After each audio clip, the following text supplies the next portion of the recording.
Hi everyone, I'm Philip, an engineer living in the south of China, and China is collapsing again? The Chinese government wants high-quality development and tight state control. Unfortunately, it turns out those two things are mutually exclusive.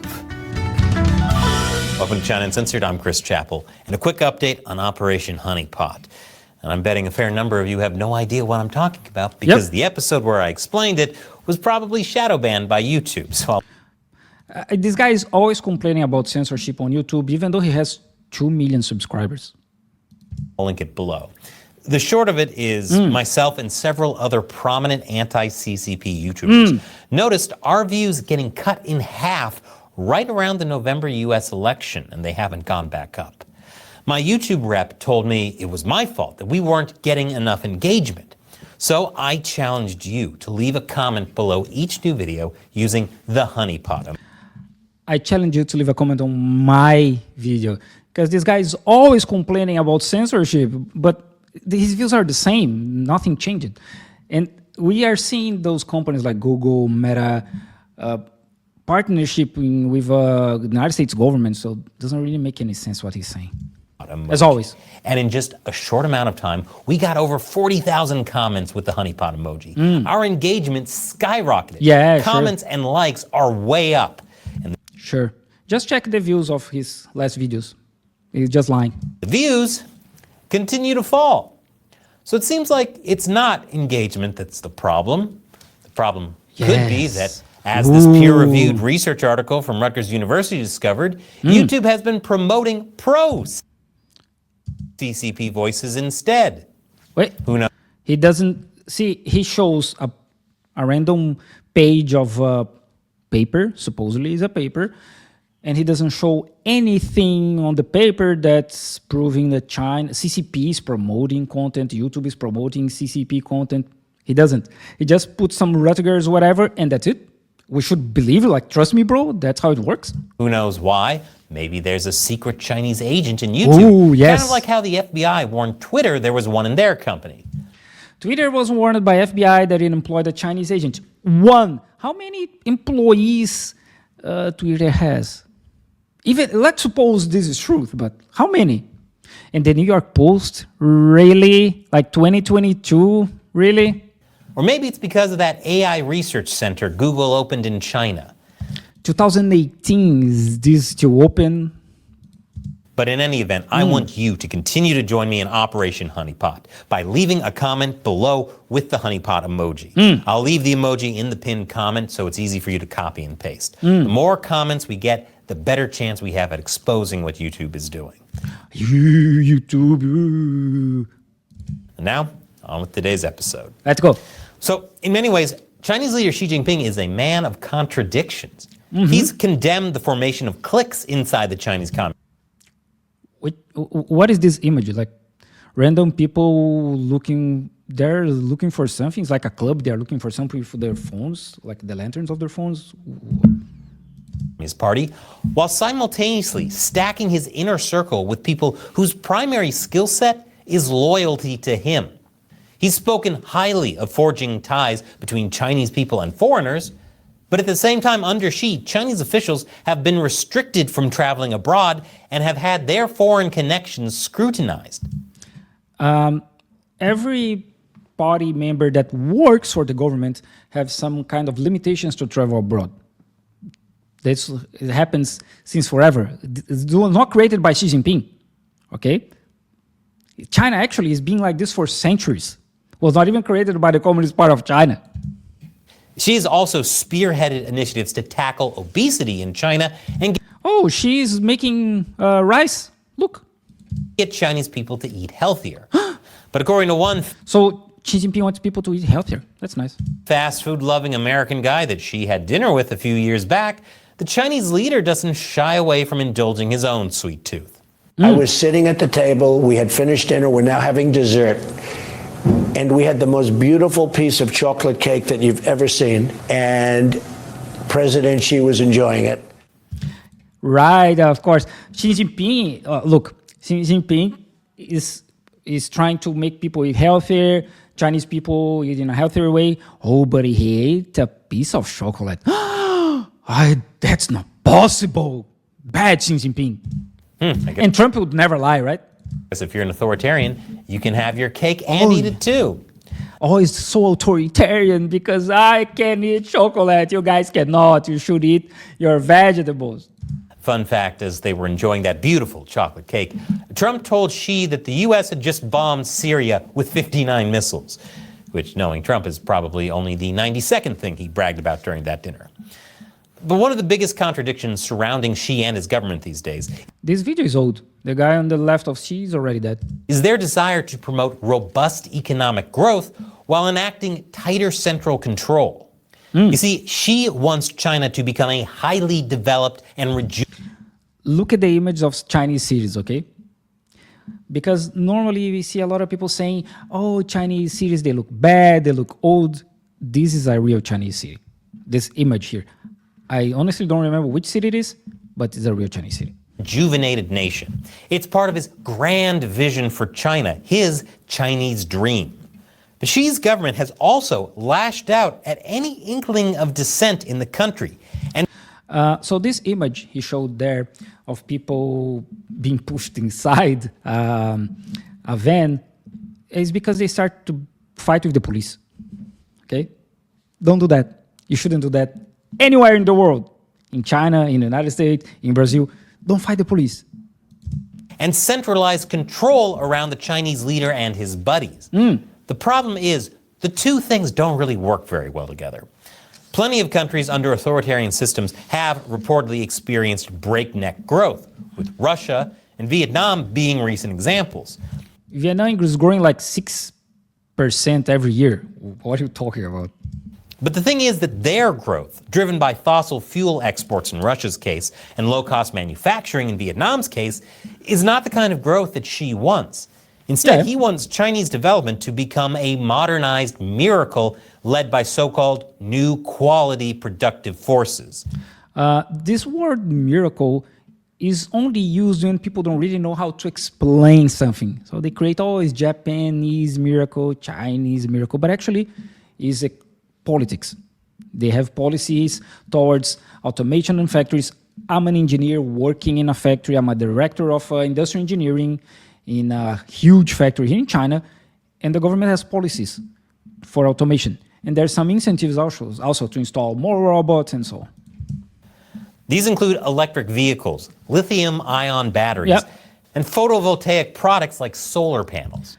This is also a real image of China. Of course, with this being China, I can't say any of these will be new, quality, or productive, but I'm sure force will be involved, specifically forced labor. Based on what? Based on what? Right? Bring us the proof. The whole thing about those anti-China, those China haters, professional China haters channels is they don't post any link that where we can verify the information they're spreading. They just say, oh, there's forced labor in China. Okay, where's the proof?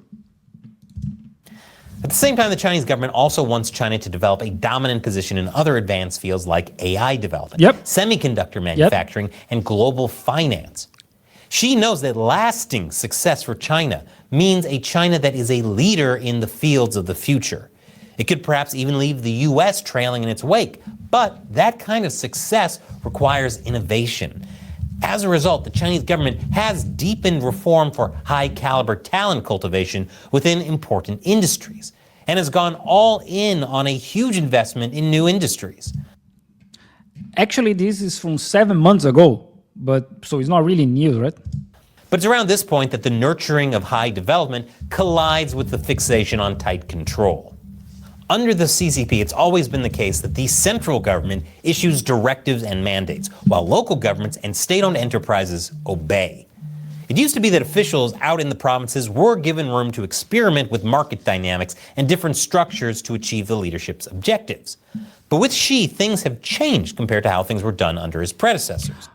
So this, what we are seeing here, this scene we are seeing here, this is the former president of China. He has Alzheimer. It's an old news. Actually, he's showing a video from Radio Free Asia. this RFA you see on the screen is Radio Free Asia. Radio Free Asia is a news agency created by the United States government to spread anti-communist, anti-China news in the 40s. No bias, right? So this guy has Alzheimer, and he was also helped to enter this building. Of course, this guy never showed a video. There's a video of the guys helping him to enter, and then he started saying whatever things because, again, he has Alzheimer. So the guys helped him to go out. That's it. He has aggressively centralized decision-making in the hands of the central government and tied specific policies like the zero COVID measures during the pandemic and the development of the new quality productive forces closely with himself. Added to his never-ending purges. The never-ending purges I like. I really like this kind of stuff. The COVID zero policy was not made by Xi Jinping, was made by the scientists on the Ministry of Health. I like the purge thing. This has all led to a fog of risk avoidance and even fear shrouding the state apparatus. Today, local officials are more concerned with appearing faithful, checking boxes, and not making mistakes rather than sensible results. Based on what? As the diplomat said in the beginning of the year, cadres find themselves trapped in an endless cycle of document preparation and inspection preparation, leaving little time for actual work. Look, I've been living in Asia for over 8 years, and I've been living in China for 5.5 years, and the companies are the same. It's a huge bureaucracy. This is not Xi Jinping. That's Chinese culture. For us, it looks very inefficient, but works for them. That's not a great environment for fostering high-caliber talent, at least not in All right, China has 7 universities in the top 100 in the world. DeepSeek was made with only Chinese people educated in China, but sure, it's not really working. public service. As Professor Adam Liu from the Lee Kuan Yew School of Public Policy in Singapore told Time magazine last year about public service in China's economic realm, it's really more about showing your loyalty. Sometimes, even if it doesn't make any economic sense, it makes a lot of political sense to do economically senseless things. Show something, please, show something. Show us an example, right? And economically senseless things have indeed been piling up in China, as local officials have rushed to enact Xi's commands to the letter. For example, the Chinese solar industry, flooded with state funding, was pushed to grow so massively that its solar cell production reached 1,000 gigawatts in 2023, which was more than twice the entire global demand. Wait. China is generating more solar energy than the entire global demand? Does this make any sense? In a similar way, massive amounts of public money and government incentives have created a Chinese electric vehicle sector with more than 200 EV manufacturers locked in a price war. This video is some kind of AI or whatever, because those robots are not doing anything. Where vast resources are being expended and few are making any money. Based on what? Where's their sources? How can we check that? No, trust me, bro. Billions have also been wasted on ill-fated ventures into scaling up China's semiconductor industry. With stories popping up about factories that never got up and running and purchases of expensive equipment which was never even unwrapped from its plastic. Sources? Which factories? Where? On that last one, state planners blamed companies for having blindly entered into semiconductor projects. 2020. So these news are from 2020, 5 years ago, 4.5 years. State planner admits that some companies have blindly entered into projects involving computer chips, resulting in wasted resource. Involving, not necessarily only. So see how he manipulates. Involving computer chips, resulting in wasted resources. But those factories and unwrapped equipment probably looked great on local government books. And you're going to want to have your books shining when Xi's inspectors come around. Yes, right? Oh, we have a factory here that we bought a lot of machines and we did installation, which is also expensive. But this factory is making zero money. amazing numbers he can show to Xi Jinping. It's nonsense. Mindless implementation of an uncompromising central agenda has not only led to wasted resources, but also to fleeing resources. Beginning in 2021, for example, the Chinese authorities began a crackdown against the gaming industry in an attempt to limit video gaming, which state media had started calling spiritual opium. At first, the only victims of the policy were gaming companies. But when even more curbs were announced in 2023, Chinese investors panicked, sending That's a fake image. shares of Chinese tech giants like Tencent and NetEase into free fall. It was so bad that the government eventually withdrew the announced restrictions.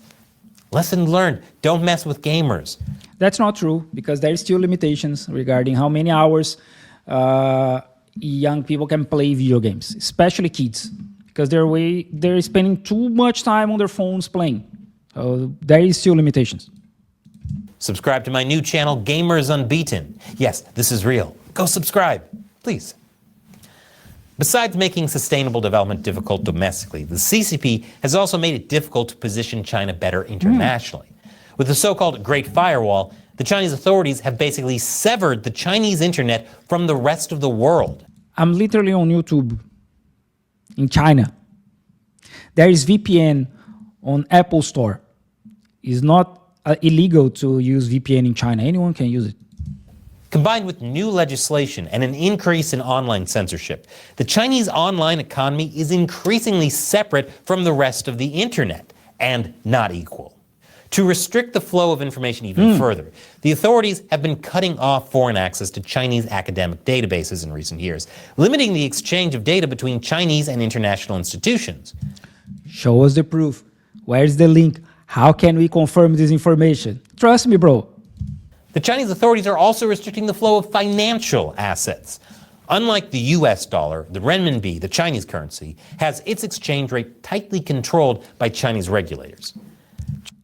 Thanks, government. Chinese people can't even buy other currencies and transfer them abroad because Chinese nationals are only allowed to transfer the equivalent of $50,000 out of China a year. We are allowed, Chinese people actually. I went to the United States 2 weeks ago, and I had to exchange some cash. I wanted to bring some cash because I don't really have a credit card here. We don't use it here in China. And I was allowed to exchange 500 per time that I went to the bank. But my Chinese colleague could exchange how much he wanted. And this limitation about $50,000 per year, how many people really send money abroad in the United States or Brazil or whatever? People don't really do that. So what's the point? Why does it matter? Like the regular Chinese people. Look, China is a very poor country based on what this guy says. Oh, everyone is poor. But hey, they can only send $50,000 per year abroad. So they don't have money, right? Based on what he says. Because economic freedom under communism is like chicken nuggets under veganism. You can get a cheap facsimile, but it's never as satisfying. There's no economic freedom anywhere. United States is forbidden Google to work with Huawei. There's no free market. Chinese people are free to buy and sell stocks on Chinese stock exchanges, though. Until, of course, those exchanges restrict them from selling to prevent stock prices from falling too much. Oh, this never happens anywhere in the world. Like, oh, only China do this kind of thing.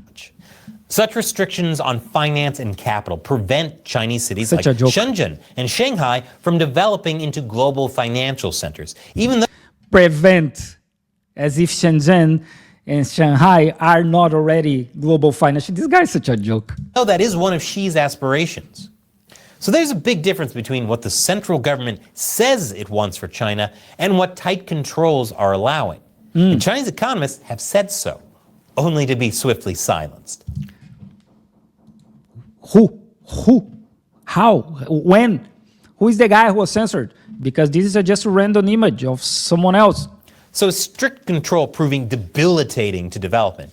Should we expect Xi and his people to loosen up? Probably not.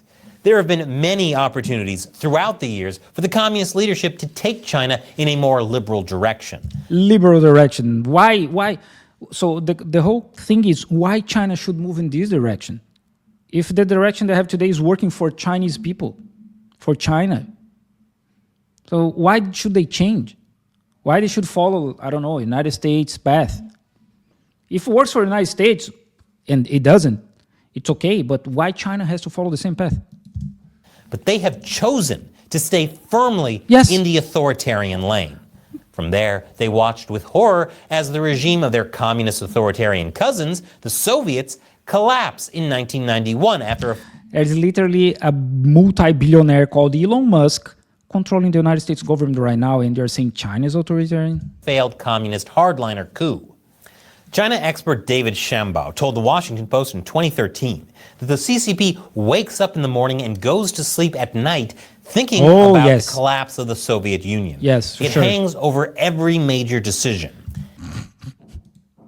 China has been here for like 5,000 years. Yeah, sure. They cannot sleep because of Soviet Union. It was a major blow, but what have they learned from it?